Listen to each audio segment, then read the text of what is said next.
दोस्तों नमस्कार। सबसे बड़ा सवाल हमसे पूछा जा रहा है कि आपके यहाँ डेयरी फार्म की अगले 1 साल की क्या तैयारी है, आप क्या करने वाले हैं। जो उत्तर प्रदेश में डेयरी फार्मिंग का संगठन बना है उससे आपको क्या फ़ायदा होने वाला, अगले 1 साल में क्या टारगेट लेके चल रहे हैं आप, कि आप अपना बताएंगे तभी हमें पता लगेगा कि हम क्या कर सकते हैं। दोस्तों अगले 1 साल के लिए 1 अक्टूबर से लेकर 31 मई तक के लिए जो हम टारगेट लेके चल रहे हैं वो हमें 1 करोड़ रुपये का दूध सेल करना है। तो हम दूध में अगर इसकी मात्रा की बात करेंगे लगभग 2,25,000 लीटर हमें दूध पैदा करना है और लगभग 45 रुपये के रेट में हम अपने ही दूध को अपने प्रोसेसिंग प्लांट को सप्लाई करेंगे। प्लांट की हमारी तैयारी चल रही है। तो 1 करोड़ रुपये का दूध सेल करना और लगभग 2,25,000 लीटर हमें दूध पैदा करना है। उसके लिए हम क्या क्या तैयारी कर रहे हैं जो 1 अक्टूबर से लेकर 31 मई तक हम उस टारगेट को अचीव करेंगे। और जो प्लांट से हमारा प्रॉफिट होगा वो अलग होगा, बच्चे जो हमारे तैयार होंगे वो अलग होंगे। तो ये टारगेट हमें कैसे अचीव करना उसके बारे में आज आपको बता रहा हूँ मैं। प्रैक्टिकल रूप से हम इसको कैसे करने वाले हैं। तो सबसे पहले हमारे पास जो वर्तमान में गाय अभी 35 गाय हैं, इसमें से 20 गाय हमारी प्रेग्नेंट है और 12 गाय की यही हो रखी है। तो 12 में से मान दो 8 के आसपास कंफर्म निकलेंगी। तो लगभग हमारे पास 30 गाय हमारी प्रेग्नेंट हो जाएंगी जो हमारी जाड़ों के टाइम पे ब्याह लेंगी। लगभग मार्च तक हमारी काविंग हो जाएगी उनकी। और 25 गाय खरीदने का हमारा टारगेट है। 25 गाय हम सितंबर महीने में खरीद लेंगे। जो लगभग हम फर्स्ट टाइमर खरीदने वाले हैं 25 लीटर के आसपास की रहेंगी वो। तो हम 20 लीटर भी अगर उनका एवरेज मानते हैं तो लगभग 5 कुंटल दूध वो बनाएंगी। कुछ बच्चे भी पी जाएंगे और 25 लीटर के आसपास की रहेगी। जाड़ों में अच्छा दूध बनता है, अच्छी फीड मैनेजमेंट रहेगी। तो लगभग ये मान के चलिए कि 20 लीटर का एवरेज मान लेते हैं। जो 25 गाय हम खरीदने वाले हैं वो हमें 5 कुंटल दूध देंगी। और जो हमारी 30 गाय भी आएंगी, ये सब गाय हमारी 25 लीटर से ऊपर है, 25 से 40 लीटर के बीच की हैं ये।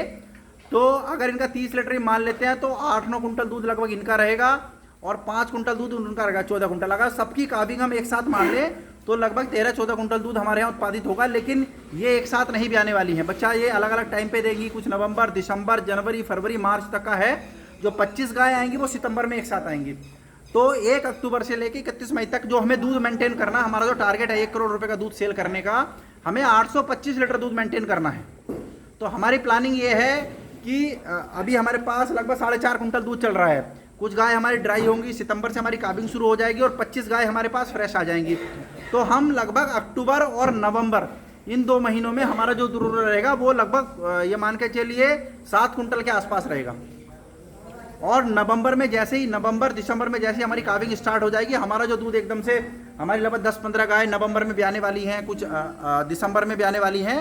तो नवंबर से ही लगभग 1 दिसंबर से हमारा जो दूध रहेगा, हमारा टारगेट ये है कि दिसंबर से लेके अप्रैल तक हमारा जो दूध चलेगा वो 12 कुंटल से ऊपर चलेगा। मतलब 1200 किलो से ऊपर का हमारा टारगेट है। और फिर मई में जाकर ड्रॉप होगा, है ना, और जून तक ड्रॉप हो जाएगा। कुछ कम होगा, उतना ड्रॉप नहीं होता क्योंकि हमारी गाय काविंग करती रहेंगी।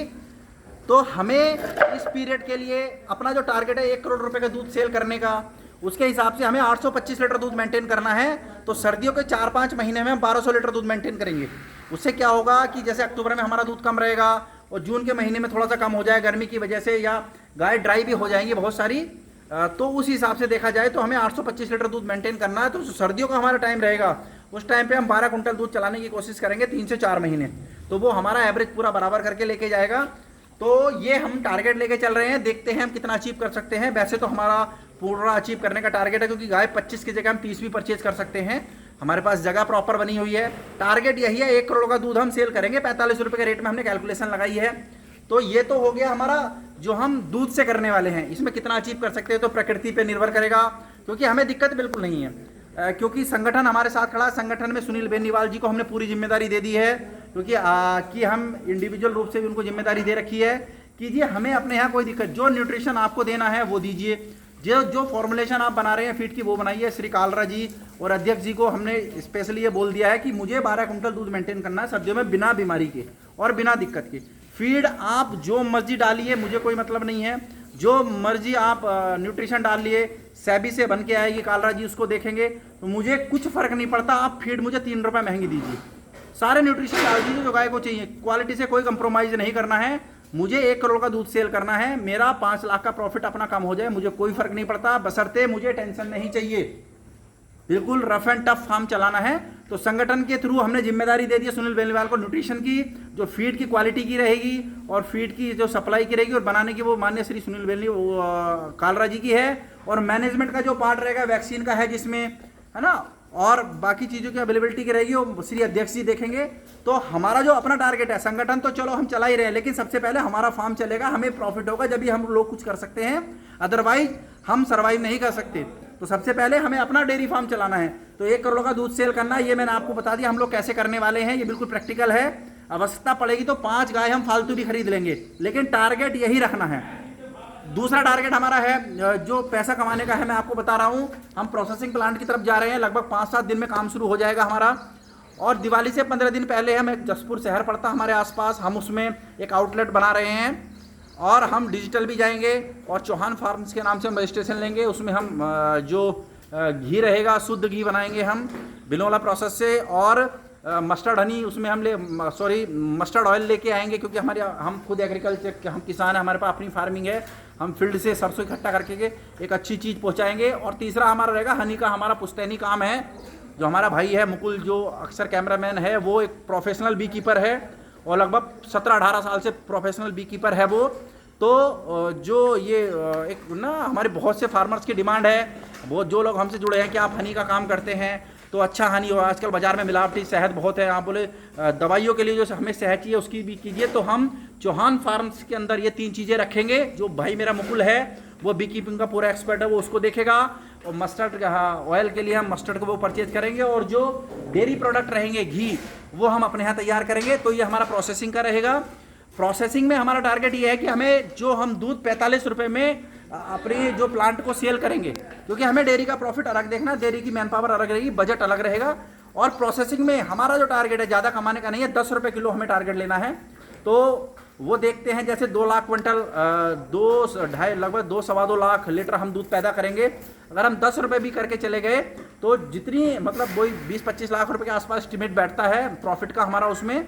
तो वो जो हम कंस्ट्रक्शन कर रहे हैं, प्लांट लगा रहे हैं, दुकान बना रहे हैं, तो हमने उसके लिए रखा हुआ है, तो हम उसका कुछ जोड़ नहीं रहे हैं। वो तो चलो एक जो होगा एक अलग चीज़ है। तो डेयरी का हमने आपको बता दिया, दूध से हम इतना लेके जाएंगे, प्रोसेसिंग प्लांट से हम इतना लेके जाएंगे। इसमें एक चीज़ और रहती है, बहुत से लोग सवाल करते हैं कि बच्चे भी दूध पीते हैं। तो देखो, अगर बच्चा दूध पी रहा है, हमारे अलावा 15 से 20 ABS के बच्चे आने हैं, सेक्सेट लगा हुआ ज़्यादातर को। अगर बच्चा दूध पी रहा है, ये बच्चा देखिए आप, ये बच्चा अगर दूध पी रही है तो चलो दूध ही तो कम हो जाएगा, लेकिन ये दूध हमारा कन्वर्ट हो गया बच्चे में, तो ये प्रॉफिट ही तो है। कुछ लोग सवाल करते हैं 6 लीटर, अगर 6 लीटर बच्चा दूध पी रही है तो 6 लीटर वो खड़ा तो है, बच्चे ने देख लिया है, बस खड़ी है। तो अगर ये दूध पी रही है तो ये हमारा प्रॉफिट ही तो है फार्म का। ऐसा थोड़ी है कि खराब चला गया। तो दूध उत्पादन हमें लगभग 1 करोड़ रुपए का दूध उत्पादित करना है फार्म से। प्रोसेसिंग से हमें अलग काम करना है, और डिजिटल हम जो है अपना टारगेट रख रहे हैं घी और सरसों का तेल, और जो हनी है ओरिजिनल हनी, फॉरेस्ट हनी हो गया, तुलसी लीची हनी जो हमारी स्पेशलाइजेशन है छोटे भाई की, तो हम उस फील्ड में भी डिजिटल जाएंगे। और जैसे जसपुर को हम टारगेट कर रहे हैं, ऐसी चंडीगढ़ के पास एक इंडस्ट्रियल एरिया पड़ती है, वहाँ मैंने वहाँ नौकरी की है 11 साल, तो वहाँ हमारे 1-2 जानने वाले हैं, तो वहाँ पे हम डिजिटल मार्केटिंग करेंगे और मतलब एक ओरिजिनल और शुद्ध चीज़ पहुँचाएंगे हम। तो ये हमारे 3 टारगेट हैं। और ब्रीडिंग तो साथ साथ में चली रही है, हम कुछ बच्चे भी परचेज करेंगे फार्म को बढ़ाने के लिए, क्योंकि और एक और टारगेट हमारा, हमें 300 गाय का फार्म लेके जाना है। मतलब कोई ऐसा नहीं कि हमें 100 पे रुकना, 100 तो हमारे पास इसी साल हो जाएंगे, अगले 3-4 साल में हमें 300 गाय पे जाना है।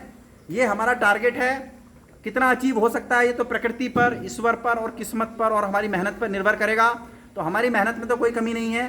न्यूट्रिशन, फीड, साइलेज, वैक्सीनेशन, इन सब चीज़ों पे एक पूरी मतलब अध्यक्ष जी का तजुर्बा है, बेनीवाल जी का तजुर्बा पूरा है। और मेन काम यह कि जो बनाने की जिम्मेदारी वो श्री कालरा जी की है। तो हर टीम परफेक्ट है, कहीं कोई दिक्कत नहीं है, काम करने के लिए हम तैयार हैं, हमारी पूरी टीम तैयार है। तो कुछ लोगों ने पूछा था कि आपका क्या टारगेट है, तो हमारा टारगेट ये है। तो 31 मई तक हम इस टारगेट को लगभग अचीव करने की पूरी कोशिश करेंगे, और 90% तो अचीव हमारी बिल्कुल तय है। एक बार प्रकृति और ईश्वर का साथ चाहिए और हम अचीव कर लेंगे। तो देखते हैं क्या होता है। ये हमारा टारगेट है, इसको लेकर हम चल रहे हैं, क्योंकि बिना टारगेट के आप कुछ नहीं कर सकते हैं। अब हमने टारगेट बना रखा है तो हम उसी हिसाब से काम कर रहे हैं। तो ये चौहान डेयरी फार्म जिला बिजनौर का टारगेट है, और संगठन का इसमें बहुत रोल रहेगा। क्योंकि देखो पंजाब से सारी चीज़ें आनी है और कोई सोशल मीडिया से आप कुछ नहीं कर सकते हैं। तो हमें वहाँ सुनील बेनीवाल जी हैं, अध्यक्ष जी हैं हमारे, और श्री कालरा जी हैं। तो पंजाब की जो टेक्नोलॉजी चल रही होगी हमें अपडेट करने के लिए, वो हमारे पास डायरेक्ट फ्री ऑफ कॉस्ट आने वाली है संगठन के थ्रू। तो ये टारगेट लेके हम चल रहे हैं। अगले साल इससे ही बड़े की सोचेंगे, देखते हैं प्रकृति ईश्वर हमें कहाँ तक लेके जाता है। तो दोस्तों ये हमारा चौहान डेयरी फार्म जिला बिजनौर का अगले साल का टारगेट है।